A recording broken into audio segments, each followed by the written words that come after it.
Bismillah, alhamdulillahi rabbil alameen, wassalatu wassalam ala rasulihi al-kareem wa ala alihi wa sahbihi wa man tabi'a sunnatahu ila yawmiddin. Assalamu alaikum wa rahmatullahi wa barakatuh. Welcome again to another episode of your weekly Islamic chat show, Guest of the Week, coming to you from Sharjah TV, Sharjah Broadcasting Authority. I'm your host as always, Ismail Bullock. And today, inshallah, we're going to talk about the importance of the Seerah, learning about the life of the Prophet Muhammed sallallahu alaihi wasallam, peace be upon him. And with me to do that is brother Almir. Assalamu alaikum. Wa alaikum assalam wa rahmatullahi wa barakatuh. Jazakallah khair for coming on again. Jazakallah khair for inviting me. So we've had episodes in the past that talk about the importance of the Sunnah in general, as in following the Sunnah and how the Sunnah is a proof in itself and how it accompanies the Quran. And in many ways explains it. But today we're going to talk more about the importance of learning and understanding and knowing the life and the story of the Prophet Muhammad, peace be upon him. Yes, alhamdulillah, rabbil alamin, wa salatu wa salam ala Rasulullah Muhammad wa ala alihi wa sahbihi ajma'een. You know, subhanallah, you know, you mentioned Sunnah. Sunnah, if you just compare it to Seerah, let's just compare the two. Sunnah is like a technical aspect of partial life of the Prophet ﷺ, where instances of rulings were said by him in hadith form or in showing form, showing the types of ibadah that Sahaba narrated to us, saw Prophet ﷺ do this or that, and the commandments, and of course also doing the tafsir of the Quran, like you said also. But Seerah in itself, it's like a context of everything. It's that technical part of Sunnah, which is not mentioned as much. You know, if you look at the story of, for example, Hijrah, we're not going to talk about rulings that happened during that time, more, you know, some of the small, minute details. He's going to talk about the overall picture. Why did it happen? How did it happen? How was the route? Who went? Who left? How many groups went? You know, all those things. And Seerah is just an amazing thing because it's like it means biography. Seerah, Yasiru, which means to be traveling or to be a part of a journey. And generally speaking, the scholars have called it the Seerah of the Prophet Muhammad ﷺ. But now, throughout the centuries, you could say the past centuries or the last 1,000 years, the Seerah itself, when you say Seerah, you mean the Seerah of the Prophet ﷺ. As simple as that. It could be biography of Ismail Bullock, it could be a biography of Almir, it could be, you know what I'm saying? But even now in Arabic they say, for your CV they say, as-Seerah Dhatiyah. Yes. Your personal kind of Seerah. Yes. So, but it's like anybody you talk to, when you say true. Seerah, you say, that's the Seerah of the Prophet Muhammad ﷺ. And it's an amazing thing because we study the blessed life of the Prophet Muhammad ﷺ because first of all, yes, he was a prophet of Allah subhanahu wa ta'ala, but he was a human being. And him being a human being, it relates to us. We're humans. And all the trials, tribulations, the happy moments, the victorious moments, even the torturous moments that Prophet ﷺ went through, we can relate in some shape or form. We are, of course, he's not in front of us. We don't see him. We do not know how he looked like. I mean, we have description of Prophet Muhammad ﷺ, but we do not have pictures of him, of course, because this is not allowed in Islam and so on, or to make pictures of him. But we have a general description. And this is, nowadays, it's very important for us to know his story and his life because we know of so many other lives that are not important. Of the movie stars, of the sports players, of this and that, you know, and all their... we even know, for example, this particular star, what kind of tea he likes in the morning, you know, or what kind of coffee or drinks or whatever. All of those things that are not unnecessary for us to know, yet we know. But when it comes to Prophet Muhammad ﷺ's life, we are less familiar with it. I'm talking generally. I'm not here to say that we don't know. We do know. But it's more like we need to get ourselves familiarized because first of all, why do we need to know Seerah? Because because Allah subhanahu wa ta'ala has commanded us to get to know him, get to know Muhammad. and there are over 50 instances in the Quran itself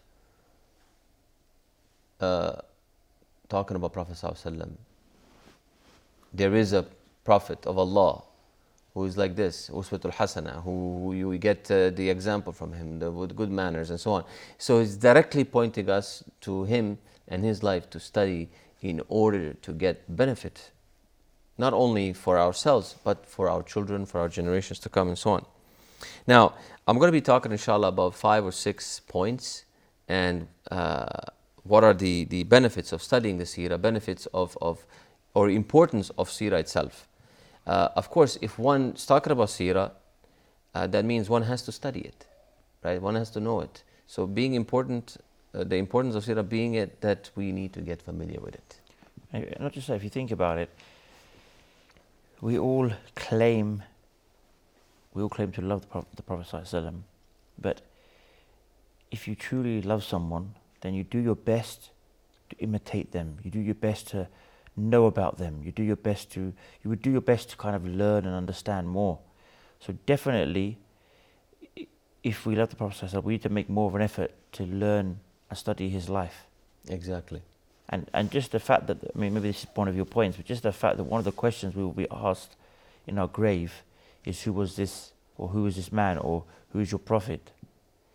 Yes. This means we should know it. It's not just literally like, well, I know it. You know, we're supposed to know it with some details of who he was, what his life was, by following his ways. It is the famous hadith, like you mentioned, what we're going to be asked in qabr, you know, and this is the famous 3 principles that were, and you know, man rabbuk, man nabiyuk, and man dinak. So it's like, and you know, for a person who is not worshipping Allah and does not have Prophet Muhammad, we are from Ummah of Muhammad ﷺ. Of course, the question is for us. The other Ummahs who passed away, who were before us, of course, their Prophet Muhammad was not their prophet. Maybe it was Musa alayhi salam, it was Ibrahim alayhi salam, so on and so forth. So for them, that question is not valid, as you could say, but it is for this Ummah for sure. For those of us who are going to pass away or who passed away in this Ummah, yes, these are the questions. And the answer has to be Prophet Muhammad ﷺ. If we are not believing, if we are not following, if we are not doing, we're going to be saying, I don't know. We're not going to say, my prophet was the tree, my prophet was this or that, this and that individual. It's going to be the answer, I don't know. SubhanAllah, look how Allah is, the Prophet ﷺ talked about the hadith about this, very important. And like you said, if we love him, we truly have to get to know him. And you know, I again use the examples of many people love certain individuals, certain movie stars or whatever, and they get to know them real well. And even there are newspapers and articles and magazines talking about personal lives of these people, so the people can get closer to them, even though they may never see them in person, except on movies or TV screens or whatever it is. But for us, it's the opposite, because we actually can live the life that the Prophet ﷺ lived in many aspects. And so 5 points. What is the benefits? What are some of the benefits of studying Seerah? Of course, he is the perfect role model. If one has to ask, who should I get to be my role model? Who should I be very careful to study and make sure that I will not have any mistakes, or I will not study this, get this role model and be disappointed later on in life? Then the answer is the Prophet Muhammad ﷺ. That's one thing. Second thing is, this will increase our love of him. Will increase our love for the Prophet Muhammad ﷺ, because we get to know him on a human level, and we'll be able to correlate or relate to him, and therefore we'll be loving him more. And using the Seerah, it'll put in context the Quran, because Quran was revealed throughout the 23 years, all right, of his life, and we all know this. And we will see in the Seerah that certain parts of the Quran, a certain ayat and certain ayah, even one single ayah was revealed at this particular time. And what was the cause of that revelation? And this will make us understand Quran more. And fourthly, raising our iman in hard times. Meaning that, we're living in a time where there's so much Islamophobia out there. There is so much attack on our Prophet Muhammad ﷺ, for example. And there are so many trials and tribulations for Muslims. And this will help us in hard times, because the Prophet ﷺ, one of the things is that he always told us, and he showed us in his life, is that we should always be optimistic. And we should be the ones who are optimistic and not to be pessimistic. And he said that to us in a hadith, but he also showed it to us in his daily life. And this is very important. Even if you look in the Quran, Allah says that in the stories of the prophets there is an ibrah, there is like a lesson to learn, or there is something you can benefit from it. So we see that generally in the life of the Prophet ﷺ, and even in some of the other prophets, that you can see some of the struggles they had in life and how they dealt with it as a way for you to deal with it, and you implement it in your life, and how you can deal with these things in your life. Take there exactly as an example.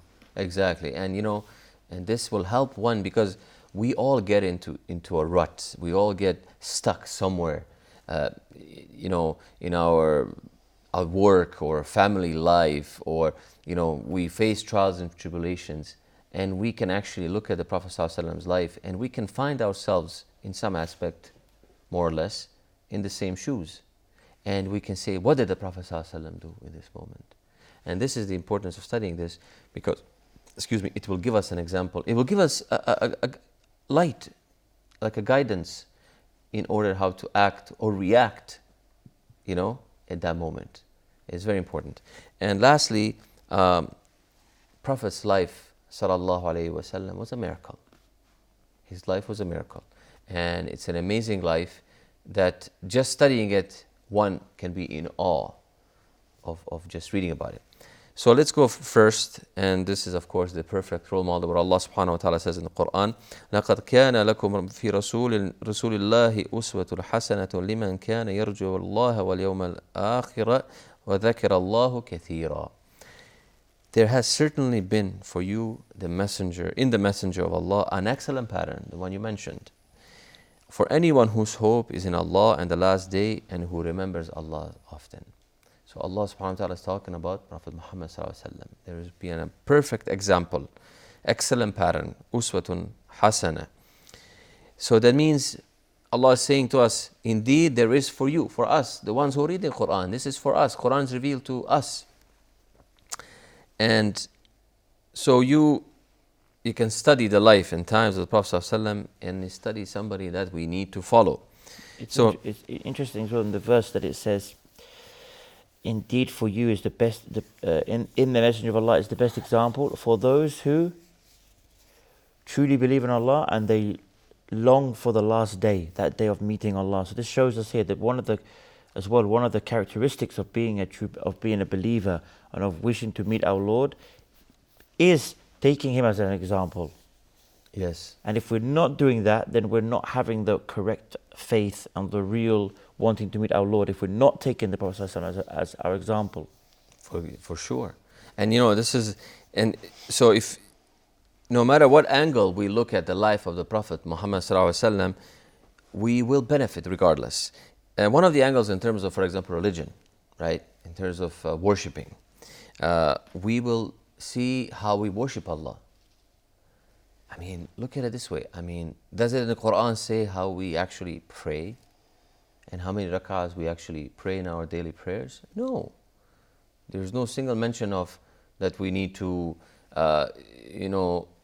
get up and do what's to do before salah, wudu, and all of this. I mean, these are all pillars of salah, you could call. This is all shown by the Prophet Muhammad ﷺ to us. And this is very important. So studying him will make us worship Allah properly. Just to hold you on that point, inshallah, we're going to go for a short break.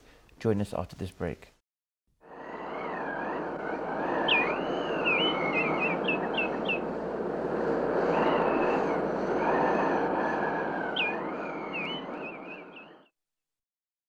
Assalamu alaikum and welcome back. Just before the break, you were about to mention some specific points.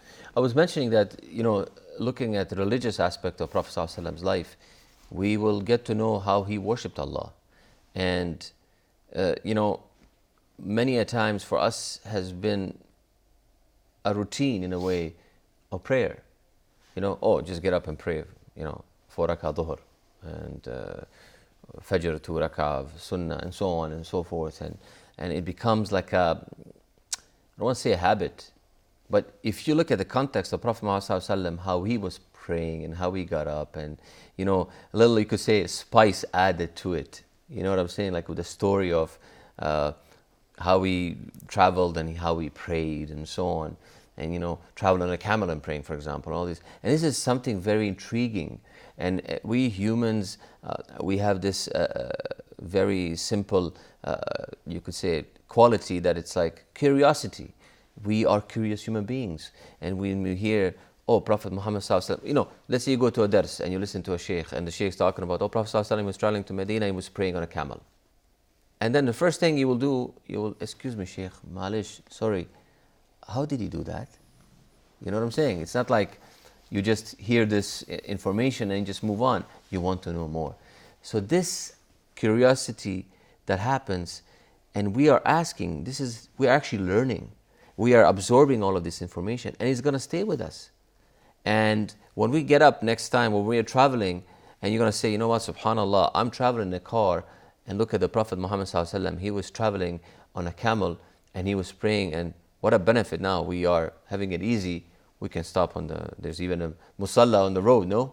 You know, the gas station or whatever, and you're like, wow, that was a tough life. But alhamdulillah, we can also practice that of shortening the prayer and so on, because the Prophet ﷺ did.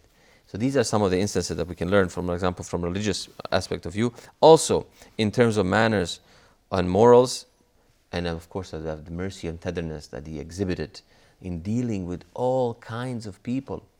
He dealt with the harshest of the harshest and the roughest of the rough, and he dealt with the kind people as well.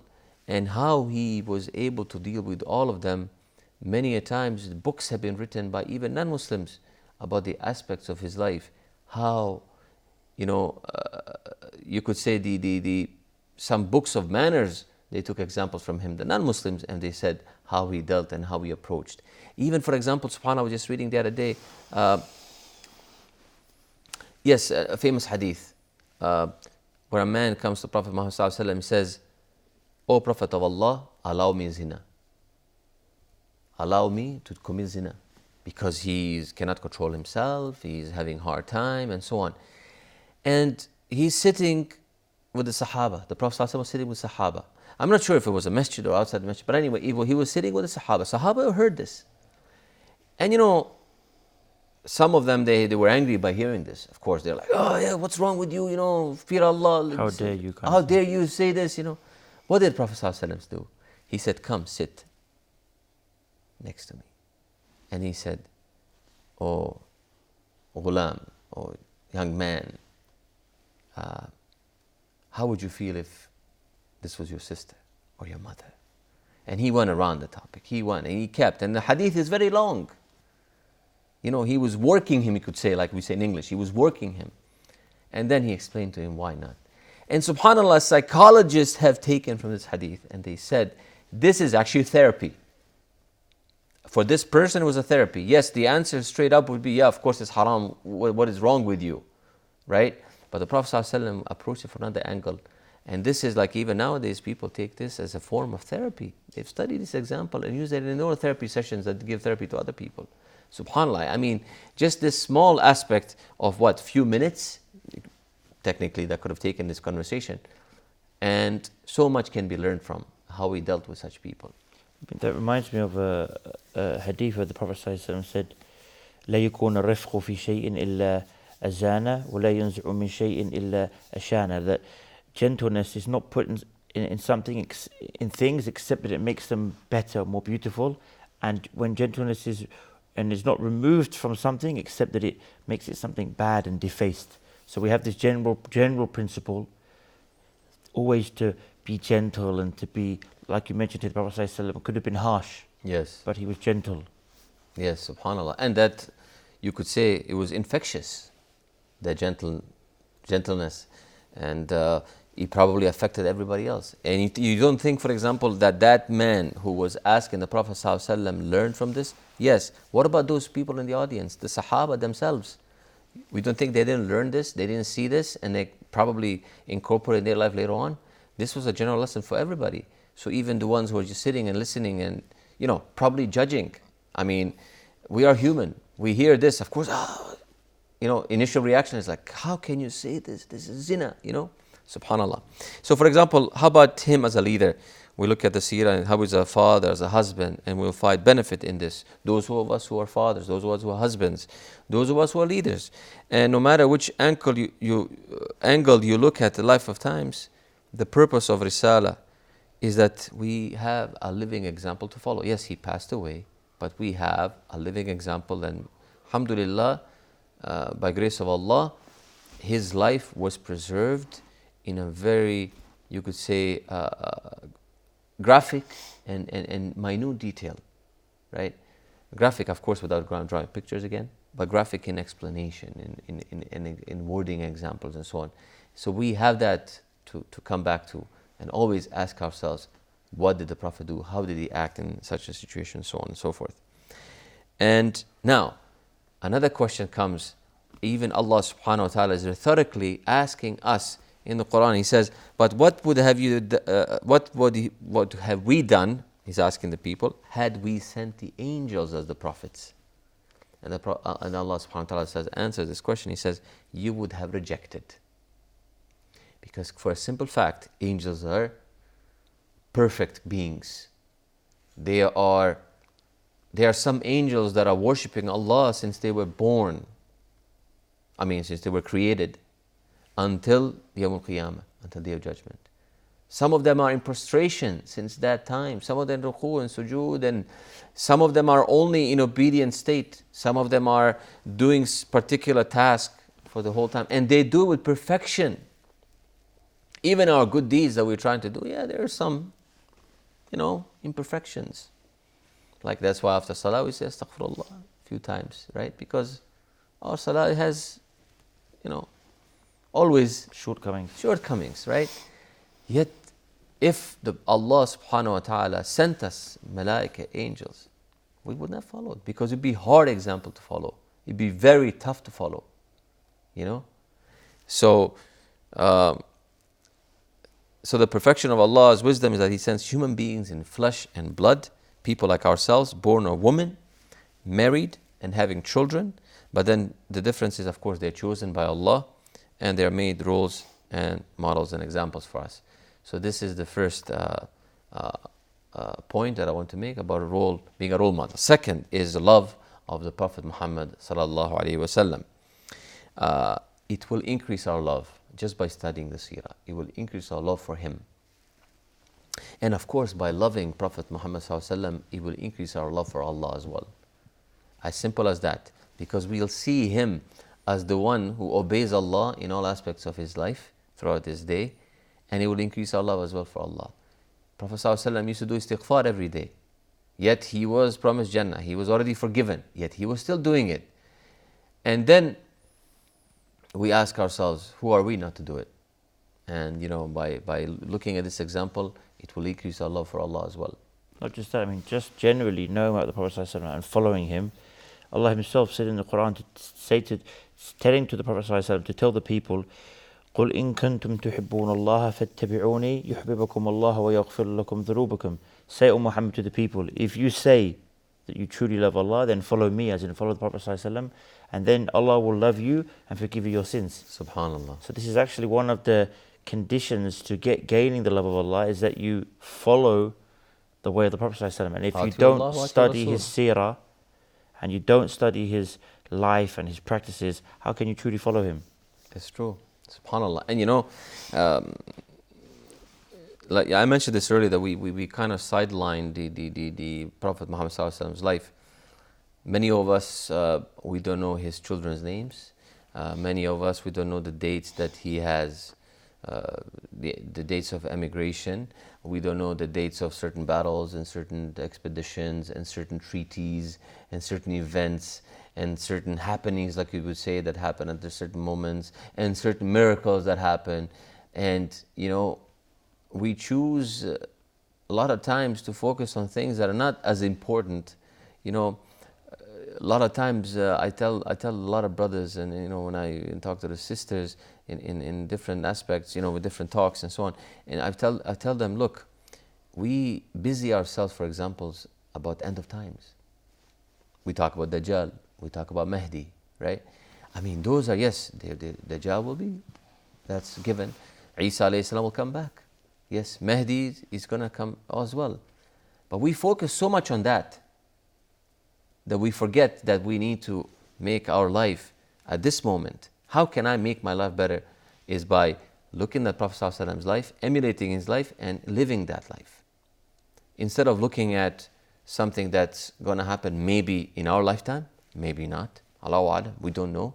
But we have to prepare for that as well. But more like we have to be prepared to live the life now. You know, and this is the famous hadith of Prophet ﷺ where he said, there was a man who was planting a tree, right? And already the surah has been blown, the horn has been blown, or the Yawm al-Qiyamah about to start. Prophet ﷺ, he's advising, he's saying that this person should finish planting that tree. I mean, yeah, we have all these signs, but we have to focus on certain things more than on others. So, and also knowing how old, for example, he was when Wahi came down, how difficult it was for him at that time, and much of we know much of the dunya, we know so many things that are unnecessary. By studying the Seerah of the Prophet ﷺ, our definitely love will increase, and it demonstrates that our love is two-way street. So when you study, your love goes up, meaning that the more time you spend on his life, your love will go up. It's a two-way street. So, and if you truly love this man, and you mentioned this earlier, you will study him, right? And a sign of loving someone is to know more about this person, and of course this is human nature. Also, the third point is understanding the Quran. Quran itself, it's an amazing book, but in some aspects it's a complex book, right? A very profound book, and it cannot be understood without context. And we know, for example, in the beginning, Allah revealed, وَالضُّحَى وَاللَّيْلِ إِذَا سَجَى مَا وَدَّعَكَ رَبُّكَ وَمَا قَلَى. So he was revealing, he was saying by morning brightness, وَالضُّحَى, and by the night when it covers with darkness, وَاللَّيْلِ إِذَا سَجَى, right? Your Lord has not taken leave of you, nor he has detested you. And this talk about Prophet ﷺ. So if one reads this surah, what would one think? Right? Without putting in the context. He would think that Allah is talking about the Prophet, and you know, and this is like a deterrent to him and so on. And we need to understand the aspect of and context. What happened to Prophet ﷺ at that time? Why isn't Allah helping me? Why is the Nasr of Allah coming? Why isn't the Wahi coming? So all of these questions pop up if we are studying his life and asking the same question he was asking, or I mean he was thinking of asking, right? Why isn't the Quran coming? For weeks no Quran came down. The Prophet ﷺ began thinking, maybe my Lord has abandoned me, and Allah subhanahu wa ta'ala confirms it in this surah. This is early on, so this was the first year of revelation, and Shaitan of course is working very hard by giving bad thoughts or working or putting lots of, you could say, waswas around the people around him, making him doubt and so on. Yet the Prophet ﷺ, Allah subhanahu wa ta'ala reveals, and this is a sign of optimism, the surah itself. Inshallah. We'll just go for a break. Enjoy this inshallah after this break.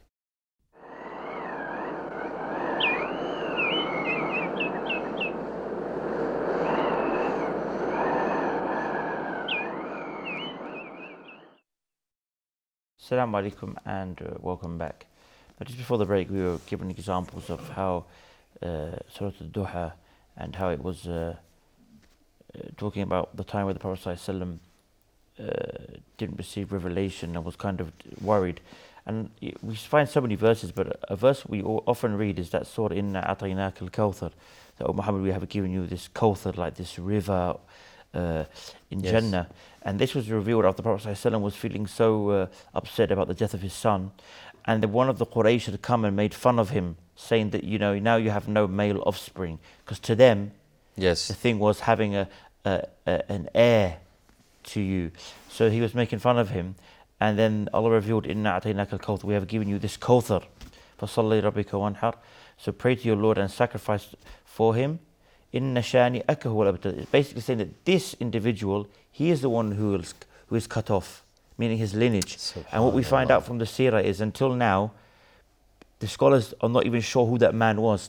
That's to the level that he was cut off. So it says that he basically himself later died, had no sons, and people don't even remember his name now, to the extent that he doesn't even have the respect that in the books people wrote his name. So he was completely not only cut off in the sense of his lineage, he was cut off from the books of history. Allah. So we see there were so many, which we very, see from the very, Seerah. We yes. understand from the Seerah when this happened. We know that when the rabbis had come to the Prophet Muhammad ﷺ and asked him certain information about things that happened in the past, which only the very scholarly rabbis were aware of.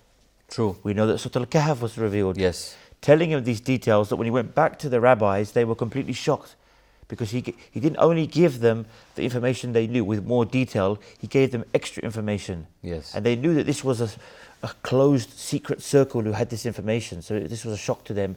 And they obviously, deep down, they knew that he was a prophet from Allah. So by reading the Seerah, it's where we understand why these certain verses were revealed. And we also get to understand, like you said, this then becomes at the same time an explanation of many of the ayahs of the Quran. Yes, for from sure. the Seerah. Yeah, that's it makes you love Prophet ﷺ more and love the happenings, because it connects those those ayat and revelations and surahs in those moments. And next time you read that surah, you remember it. You're like, oh, this surah I'm reading today, this was, for example, إِذَا جَاءَ نَصْرُ الْفَتْحِ. It's that surah revealed when the groups of huge gatherings of people were coming to Deen, and that's like a victory. And you read the surah, you kind of correlate to that event, or this in Surah Al-Kawthar or Wad-Duha. And coming back to this one, subhanallah, they're very interesting. And what was this? And we talk about optimism. What is Wad-Duha? Even though Allah starts with this, by the morning light, and Allah has not forsaken you. So it's a sign of optimism. It's a new day. What does it signify? It's a light, it's coming. When there's a light, it's an optimistic sign. When there's a light, you can see the way. I mean, in physical terms, right? I mean, light comes, you can actually see your path. You can walk properly. You're not going to stumble across some object on the road. You're not going to fall and so on. And Allah subhanahu wa ta'ala said, وَلَلْآخِرَةُ خَيْرٌ لَكَ مِنَ الْأُولَى. And He says, and the hereafter is better for you than the first life. And this is the first lesson. He's telling him, the hereafter is better for you. He's telling him, yes, this life that's awaiting you, it's not going to be easy, but there's going to be goodness in it. So lesson is to be patient and so on. So until we understand the Seerah, this surah, then Seerah will not make sense to us much. When we understand the surah, then Seerah will make sense, because it's like a correlated understanding between the two. So understanding the context and so on. Because many times we subhanallah, I remember myself, first time I heard the surah, and it was a famous reciter of the Quran reciting it, and he was reciting in such a melodious and beautiful tilawah and voice, and it was so sad, and it makes you cry, because you're feeling with the Prophet ﷺ that this was a tough moment in his life, that he was feeling down because revelation was not coming, and he was questioning himself, what's going on. And then you feel it, and then you kind of cry, and you feel emotion. Even the Qari itself, reciter, he was feeling like this. And subhanAllah, this puts in the context. And even nowadays, when somebody recites the surah in the masjid, Imam cries, or the other people cry. And this is what connects you with the love of the Prophet Muhammad ﷺ. And it is a really amazing part, and it's an amazing, amazing thing. And so without context, we will never be able to truly appreciate and understand the Quran. So this is a lesson for us to know. Fourthly, raising our iman in hard times. So another benefit of studying the Seerah is it raises our hopes and spirits and blesses us with optimism, especially, like I said, nowadays, lots of Islamophobia, there's some persecution, right? And of course, we cannot compare this persecution nowadays what the Sahaba went through when they were cut off, the sanctions, the 3 years that they spent cut off from there was no food, and it was tough. And then, of course, the physical torture that they endured from multiple Sahabas and Sahabiyat, and uh, this was the physical abuse, and this was. But imagine the emotional abuse, which was ongoing the whole 13 years in Mecca, and of course continuing in Medina to a lesser extent, because the Muslims, they were having their own,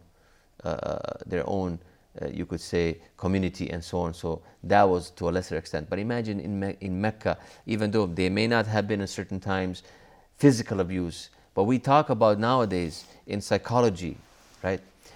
That emotional abuse, sometimes it's worse than the physical abuse. And you hear kids who go to school, certain schools, and you hear that, oh, but there's no physical beatings anymore. And the kid will tell you, but the teacher tells me such and such things, and it makes me feel bad so much that emotional abuse. And the kid sometimes will say, I'd rather have the teacher hit me or spank me, like on an arm, or then say this to me. Like emotional abuse takes its toll as well. And we're just recognizing it now in this modern age. But at that time, there was so much of that. So nonetheless, we are needing we need a source of direction. We need a sign of optimism. And by studying the Seerah, we can understand that people before us suffered even more. And that our suffering kind of makes it a little bit easier for those of us who are, who have suffered and so on. Makes it a little bit easier because we've seen what happened to them. And for example, you can say, yes, many Muslims have been persecuted and died and so on. But subhanAllah, just look at the time of Mughals, for example, Genghis Khan and his army when they came to Iraq, a piece of history, subhanAllah. The river Euphrates and Tigris, they were red with blood and black, also because of the books that were thrown into the river because of the ink. And some reports have said that 1 million Muslims have been killed in that particular time only. And to put that in the context, 1 million Muslims 800 or 900 years ago, it's like, you talk about prorated populations and stuff like that, 1 million Muslims at that time, probably today is like 20 or 30 million. That's a huge number. And you look at that and you say, subhanAllah, yes, it's hard times, but we have to be patient and ask Allah to give us patience, and that we succeed in it. And we look at this Prophet ﷺ's life through this, and that understand that we have to always compare our trials and tribulations to theirs. And in fact, as one of the beautiful points is, what about earlier prophets? And you mentioned there's so many of them, and Allah subhanahu wa ta'ala talks in the Quran, we're going to recite to you stories of the previous prophets in order that your hearts attain affirmation, that we're going to make you feel firm and optimistic. And we know the Prophet Ayub, his story, of sickness, and it went on for, to some reports, some ulama, they say it went on for decades. And he was cut off from even his own family. They nobody wanted to deal with him, yet he was patient. It's actually because, as I recall, it was around 70 years, and then he was already by that age, I believe, like 140, and someone said to him, why do you not ask Allah? Yes. He wasn't even asking Allah, just being patient. So he was asked, why do you not make dua to Allah? You are one of His prophets. He will cure you. He said, look, for 70 years I had good health. Can I not also have 70 years of patience? SubhanAllah. And some ulama, they even say it was 88 years. Different reports. But you're right, it was decades, subhanAllah. And he persevered, and Allah healed him, and everything went back. But this is Ayub. And other prophets have different things. And now put yourself in the shoes of Prophet Muhammed ﷺ when he heard the stories of those prophets, because it was real to him. We have, some ulama, they say it's like, you could say, a third of the Quran talking about the stories of other prophets and the stories of the previous times. From all of them, Musa alayhi salam, numerous times in the Quran, Ibrahim alayhi salam, and so on. How did he make him feel? Because he was suffering persecution, and his people, Sahaba, But he felt optimistic because he saw that the people before that suffered more. So how about us then? Don't we deserve even so more that our iman to go up when we study the life and times of Prophet ﷺ? This definitely will raise our iman and will help us become better Muslims. And lastly, last point, and of course, Prophet Muhammed ﷺ's life was a miracle. It's a miracle. And what are some of the miracles if somebody were to ask you, we start thinking of, for example, splitting of the moon, the talking of the tree. We don't think, in fact, that his whole life is a miracle from beginning to the end. His whole life. So much so that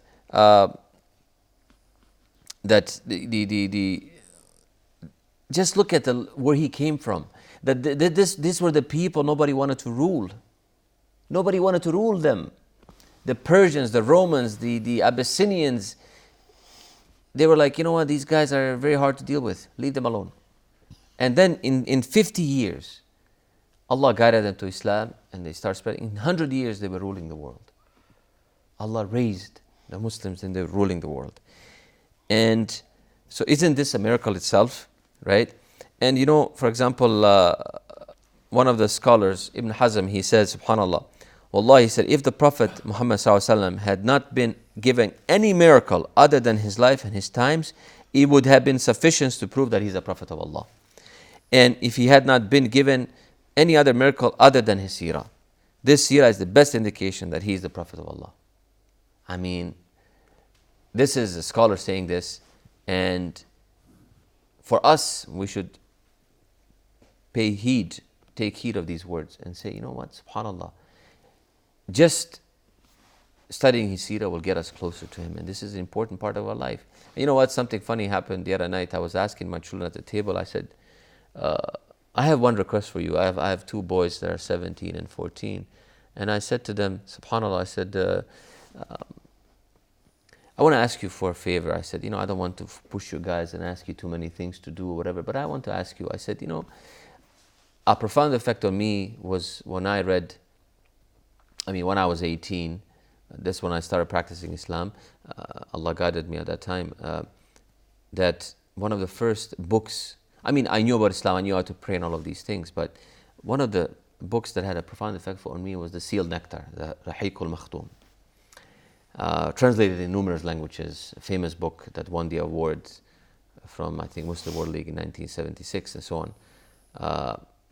And I read it in Bosnian language. And subhanAllah, it was an amazing effect it had on me. And I reread it 2 or 3 more times. And then I said to my kids, I said, you know, I'd like you guys to read this book if you don't mind. You know, don't want to push them. And they look at me, Baba, we read that book already. I'm like, and I'm looking at them, subhanAllah, you know, what kind of father I am that I don't know that they've read it. But anyway, alhamdulillah, this is a start, and we should get to know him by studying, learning, listening, implementing, and so on. Inshallah. Well, Jazakallah khair for coming, and Jazakallah khair everyone for tuning in. Let's take this away with us, inshallah, and learn more about the seerah. Until next time, inshallah, I leave you as always. Wassalamu alaikum wa rahmatullahi wa barakatuh.